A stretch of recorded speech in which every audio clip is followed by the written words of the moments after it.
उत्तर प्रदेश के हर गुंडे की पहचान हो चुकी है, हर नाजायज़ जराइम पेशा करने वालों की पहचान हो चुकी है। नमस्कार, मैं चंदन कुमार पांडे उत्तम सवेरा पर आपका एक बार फिर से स्वागत करता हूं।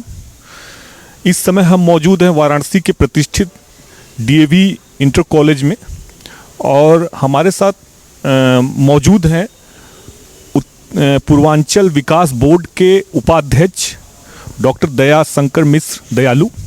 डॉक्टर दयाशंकर मिश्र के बारे में मैं ये बता दूं कि पिछले साल 2017 विधानसभा चुनाव में उन्होंने भाजपा की सदस्यता ग्रहण की थी। तब से लेकर आज तक वो बदस्तूर भाजपा में एक सदस्य के रूप में हैं और विकास बोर्ड पूर्वांचल विकास बोर्ड के उपाध्यक्ष भी हैं। आइए सीधे डॉक्टर साहब के पास चलते हैं और उनसे जानते हैं कि इस बार चुनाव में भारतीय जनता पार्टी कितनी मजबूती से उतर रही है, उसका क्या रणनीति है और सारे चीज़ों पर आइए उनसे बातचीत करते हैं। सर, आपका स्वागत है। धन्यवाद। सर, समाजवादी पार्टी के राष्ट्रीय अध्यक्ष अखिलेश यादव ये दावा कर रहे हैं कि इस बार भारतीय जनता पार्टी ने केवल जुमलेबाजी की है, कोई विकास नहीं किया है और इस बार वो बुरी तरह से हारेगी। इस पे आपका क्या कहना है, भाजपा की क्या स्थिति है? देखिए, भारतीय जनता पार्टी को अखिलेश यादव के सर्टिफिकेट की ज़रूरत नहीं है और सर्टिफिकेट तो समाज देता है। समाज देख रहा है कि भारतीय जनता पार्टी ने समाज के लिए क्या किया है। भारतीय जनता पार्टी ने एक बिखरे हुए समाज को, जो जातियों में बिखरा था, जिसको समाज में लोगों ने अपने स्वार्थ के लिए, जातियों को लोगों ने वोट बैंक का आधार बनाया था। भारतीय जनता पार्टी के लिए वो लोग वोट बैंक का आधार नहीं है। वो कहीं न कहीं से उनके आंसू पोंछने का काम किया। हर गरीब को अनाज मिलता है, हर गरीब को पेंशन मिल रही है, किसानों को जितनी योजनाएं हैं वो गरीब परवर योजनाएं हैं। पहली बार आवास बटा है तो ईमानदारी से बना है। किसानों के खाते में पैसा गया है तो बिचौलिए मर गए हैं। पहली बार गांव में जो दुश्वारियां हुआ करती थी किसानों को, गरीबों को, विधवा पेंशन, वृद्धा पेंशन, किसानों की पेंशन की योजना, तो अब वो दलाली बंद हो गई। बड़ी ईमानदारी से लोगों को, गरीबों को पैसा मिला है, घर बना है, शौचालय बने हैं तो बने हैं। जिन लोगों ने गलत किया, शौचालय को नाजायज़ तरीके से बनवा लिया, वो आज सारे लोग सलाखों के पीछे हैं। तो मेरा ये कहना है कि एक ऐसी सरकार है उत्तर प्रदेश में माननीय योगी आदित्यनाथ जी की और केंद्र में माननीय नरेंद्र मोदी जी की, जिनकी आंखों में भारत से गरीबी को मिटाने का जो सपना है वो पूरा हो रहा है, समाज देख रहा है। सर, अखिलेश यादव ये लगातार कहते आ रहे हैं कि भाजपा के राज में बहुत गुंडागर्दी है, बहुत भ्रष्टाचार है, जबकि भारतीय जनता पार्टी ने अयोध्या में राम मंदिर को बनवाया, काशी विश्वनाथ का भव्य कॉरिडोर का निर्माण किया, तमाम सुरक्षा व्यवस्था महिलाओं को दी।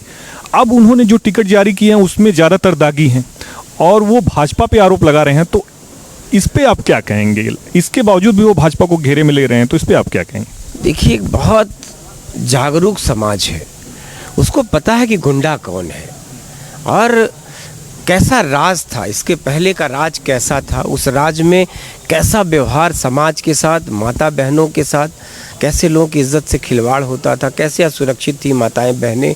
घर से लोग रात को नहीं निकलते थे, कोई माँ नहीं समझती थी उसका जवान बेटा भी घर से जा रहा है तो कब सुरक्षित लौटेगा, नहीं लौटेगा। समाज इन बातों को बड़ी दिल की गहराई से महसूस करता है और उत्तर प्रदेश का गुंडा या तो सलाखों के पीछे है या छोड़ के जा चुका है उत्तर प्रदेश। तो उत्तर प्रदेश के लोग वर्तमान में सीना ठोक के बड़े दावे से कह सकते हैं कि गुंडा राज खत्म हो चुका है और उनके कहने से भाजपा के ऊपर ये जो दाग लगाते हैं कोई सुनने को तैयार नहीं है। कैराना से नाहिद हसन को मिला है, अभी सब जानते हैं वो जेल में हैं, 70 से ज़्यादा मुकदमे हैं। रामपुर से आजम खान को मिला है, वो भी जेल में हैं। तमाम जो सपा के कैंडिडेट हैं उसमें ज़्यादातर लोग जेल में हैं और वो कह रहे हैं कि भाजपा के लोग दागी हैं। तो इस पे सर उनका क्या मानना है? वो 300 से वो 400 भी दावा कर रहे हैं कि हम जीतेंगे सीटें। आपके हिसाब से सपा की स्थिति क्या रहेगी सर? बहुत दिन दूर नहीं है, चंद दिनों बाद वो परीक्षा शुरू हो चुकी है और समाज उनको एहसास करा देगा कि उनकी कथनी करने में कितना फ़र्क है। वो कितनों माला पहन लें, कितनों मंदिरों में चले जाएं, कितनी मीठी बातें कर लें वो, लेकिन अब समाज ने जो पिछले उनके कार्यकाल में भोगा था 5 साल उत्तर प्रदेश ने, अब उत्तर प्रदेश नहीं चाहता उसकी पुनरावृत्ति। उत्तर प्रदेश के हर गुंडे की पहचान हो चुकी है, हर नाजायज़ जराइम पेशा करने वालों की पहचान हो चुकी है। गुंडों की ज़मीनें जो खाली हुई हैं वो फिर से गरीबों में बांटी जा रही हैं। उन्होंने जो गरीबों को लूट कर अपने महल खड़े किए थे वो ध्वस्त हो चुके हैं। तो ऐसे में उत्तर प्रदेश ने बड़ा ईमानदारी से उन सारी चीज़ों को देखा है, महसूस किया है। कैसे उन गुंडों के खिलाफ बुलडोज़र चला है वो भी देखा है। वो ज़मीनें आज गरीबों के काम आ रही हैं। तो मेरा ये कहना है कि भगवान राम का भव्य राम मंदिर बन रहा है, काशी विश्वनाथ का कॉरिडोर बन के तैयार है, माँ विंध्यवासिनी का कॉरिडोर बन रहा है। तो उत्तर प्रदेश धर्म, समाज, गरीब सबके लिए काम हुए हैं और एक बहुत ही सुशासन आपने देखा है, उसी की पुनरावृत्ति होने जा रही है। फिर से योगी आदित्यनाथ जी उत्तर प्रदेश के मुख्यमंत्री बनने जा रहे हैं। और उत्तर प्रदेश में कहा जाता है ना कि ये दो, उत्तर प्रदेश और केंद्र की जो मिली जुली सरकार है ये आगे काम करेगी। उत्तर प्रदेश को अभी बहुत विकास की ज़रूरत है और उस विकास का रथ, उसका पहिया जाम नहीं होने देना चाहती है जनता, उसको वो लगातार बरकरार रखना चाहती है। सर बस कुछ समय और आपसे का लेंगे। सर हम ये जानना चाहते हैं कि जैसे भारतीय जनता पार्टी में भी हाल ही में 10 एमएलए और कुछ मंत्रियों ने पार्टी छोड़ी और सपा का दामन थामा, तो उसको लेके अखिलेश यादव को अति विश्वास है कि कहीं न कहीं इनका हमें फ़ायदा मिलेगा चुनाव में। तो आप क्या मानते हैं, वो फ़ायदा दरअसल मिलेगा या फिर उनके लिए नुकसानदायक ही हो जाएगा उल्टा? देखिए, कुछ चंद चेहरे हैं जो चुनाव आता है तो उछल कूद करते हैं आप, और ये पिछले 15-20 सालों से चल रहा है। तो उत्तर प्रदेश की जनता समझती है कि हमारे जो नेता हमारी जाति का सौदा करते हैं, वोट के लिए, अपने स्वार्थ के लिए, अपने बेटे के टिकट के लिए पार्टी छोड़ देते हैं, अपने समधी और अपने दामाद की पोस्टिंग न हो, उनका काम न हो, इसके लिए पार्टियां बदल देते हैं, छोड़ देते हैं। तो ऐसे लोगों का उनको पता है कि वो मेरे स्वार्थ में पार्टी नहीं छोड़ा है, बल्कि अपने स्वार्थ में उन्होंने पार्टी छोड़ा है। स्वार्थ उनका जब तक पूरा नहीं होगा वैसे उछल कूद करते रहेंगे, ऐसे ही अपनी जाति के लोगों के वोटों का सौदा करते रहेंगे। वो सौदा अपनी जाति के ज़मीर के लिए करें तो बात समझ में आती है, वो सौदा सिर्फ अपने व्यक्तिगत स्वार्थ के लिए करते हैं। इसलिए समाज अब ऐसे जातिवादी नेताओं से भी उनका मन भरने लगा है। और ये तिलस्म उत्तर प्रदेश में, जातिवाद का तिलस्म इस चुनाव में देखेगा कैसे ध्वस्त होता है, कैसे दलित भाई, कैसे हमारे पिछड़े भाई, कैसे समाज के लोग जातियों से उठकर, अपनी पार्टियों से उठकर वोट करेंगे, भारतीय जनता पार्टी को वोट करेंगे। सर हमारा आखिरी सवाल आपसे है कि प्रियंका गांधी जहां कैंपेनिंग कर रही हैं, लड़की हूं, लड़ सकती हूं, तमाम कोशिश कर रही हैं और भाजपा पे आरोप लगा रही हैं कि भाजपा चुनाव के समय हिंदू मुस्लिम करने लगती है, यही राग अखिलेश यादव भी कह रहे हैं कि वो हिंदू मुस्लिम करने की कोशिश कर रहे हैं। दरअसल चुनाव में हिंदू मुस्लिम कौन कर रहा है? क्या आप मान रहे हैं कि बीजेपी कर रही है या वो लोग कर रहे हैं? कौन कर रहा है? ये एक दूसरे पे आरोप लगा रहे हैं वो लोग। देखिए, मुसलमान जिनके लिए वोट बैंक है, वो लोग कहीं नहीं चाहते कि मुसलमान उनसे दूर हो। यही काम अखिलेश यादव जी भी करते हैं, यही काम कांग्रेस भी करती है। कांग्रेस जानती है कि मुसलमानों के सिवा उसका कोई खेवनहार नहीं है। तो ये मुस्लिम वोटों के बंटवारों को लेकर ये लोग आपस में लड़ रहे हैं।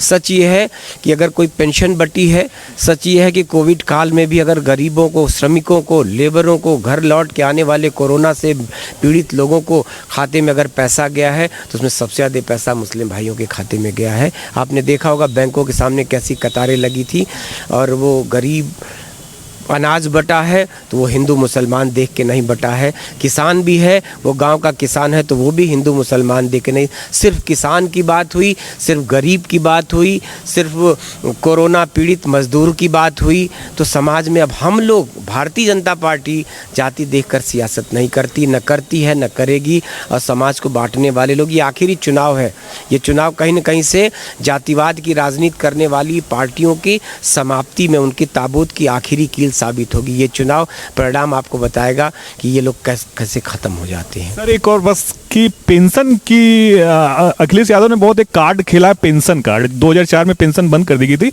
अब वो बोल रहे हैं, चूंकि आप वरिष्ठ शिक्षक रहे हैं, लंबे समय तक शिक्षक रहे हैं, तो वो बोल रहे हैं कि अगर हमारी सरकार आई तो हम पेंशन, पुरानी पेंशन को बहाल करेंगे। तो ये इसको क्या मानते हैं सर? ये चुनावी एक स्टंट है या फिर क्या? इस देश के जिस नौजवान को रोजगार देने की बात होनी चाहिए, आज उसको लोग पैसे दे के बरगलाने की। आपने देखा होगा कि जब इनकी सत्ता थी तो इन्होंने उस समय बेरोजगारी भत्ता बांटने का काम किया। आपने देखा कि पश्चिम बंगाल में भी वामपंथियों की सरकार थी, तो उन्होंने अपने पूरे देश के, पूरे अपने राज्य के नौजवानों को ये भत्ता बांट के कहीं ना कहीं से उनकी नौजवानी को बहुत नुकसान पहुंचाया है। हम नहीं समझते कि उत्तर प्रदेश का नौजवान रोजगार करके जीवन में तरक्की की राह पे बढ़ना चाहता है। वो बेरोजगारी भत्ते की मतलब भीख की रोटी पे जिंदा रहना नहीं चाहता, वो रोजगार चाहता है, उसके सपने बड़े हैं, वो उद्योग लगाना चाहता है, वो अच्छी नौकरी चाहता है और वो स्टार्टअप के जरिए वो नए उद्योग लगाना चाहता है। तो वर्तमान सरकार ऐसे नए तरीके से उनके लिए रोज़गार मुहैया कराने का ख्वाब देखती है, काम कर रही है और वो ये झूठे सपने नहीं दिखाना चाहती। आपका बहुत बहुत धन्यवाद सर हमसे बातचीत करने के लिए। तो ये थे हमारे साथ डीएवी इंटर कॉलेज के प्रधानाचार्य और वरिष्ठ भाजपा नेता, पूर्वांचल विकास बोर्ड के उपाध्यक्ष डॉक्टर दयाशंकर मिश्र उर्फ दयालु जी। तो उत्तम सवेरा के लिए अशोक पांडे के साथ मैं चंदन कुमार पांडे, वाराणसी से। धन्यवाद।